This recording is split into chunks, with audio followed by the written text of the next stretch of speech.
तीसरा मॉडल आता है, वो आता है हमारा फोफो मॉडल। फोफो का मतलब अगर मैं बोलूं तो फ्रेंचाइजी ओन, फ्रेंचाइजी ऑपरेटेड, और ये सबसे ज़्यादा चलता है। इसके अंदर क्या होता है, जो एक ब्रांड होता है, रेस्टोरेंट हो, क्लाउड किचन हो, वो अपने आप को सेल आउट कर देता है या अपने आप को रेंट आउट कर देता है। यहाँ पे जो इन्वेस्टमेंट होती है वो सारी की सारी फ्रेंचाइजी की होती है, फ्रेंचाइजर की होती है, जो भी कंपनी खरीदना चाहती है उनके ब्रांड को।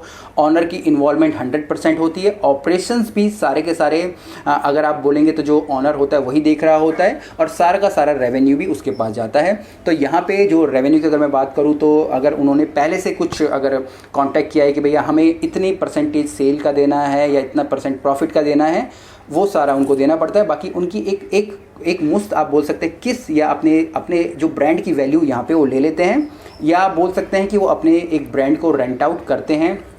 इसके बाद कंप्लीटली उनके हाथ में होता है कि वो उस ब्रांड को अपने तौर से किस तरीके से लाएं। इसमें भी कई सारे एग्रीमेंट्स हो जाते हैं कि भाई आपको कौन कौन से प्रोडक्ट यूज़ करने हैं, कौन कौन से प्रोडक्ट नहीं यूज़ करने हैं। अगर आप कोई नया प्रोडक्ट या नई डिश ला रहे हो तो क्या आपको हमसे पूछना है, ये सारी की सारी चीज़ें पहले ही डिस्कस हो जाती है। यहाँ पे ये भी होता है कि अगर आप इस मॉडल को ले रहे हो तो जो जिसकी भी वो कंपनी होती है, जो भी उसके फ्रेंचाइजर होता है, वो आपसे साइन करवा लेता है कि भैया अगर आपने बिरयानी का ब्रांड लिया है तो आप फ्यूचर में अपने सिटी के अंदर कभी भी बिरयानी का ब्रांड नहीं खोल पाएंगे। आप चाहे तो किसी दूसरे स्टेट में जा सकते हैं या फिर कुछ और ब्रांड या कुछ और चीज़ खोल सकते हैं, पर आप सेम सिटी में कभी भी सेम चीज़ें नहीं खोल सकते हैं। तो इस चीज़ का आपको थोड़ा ध्यान रखना है जब भी आप इस तरीके के पेपर साइन करें।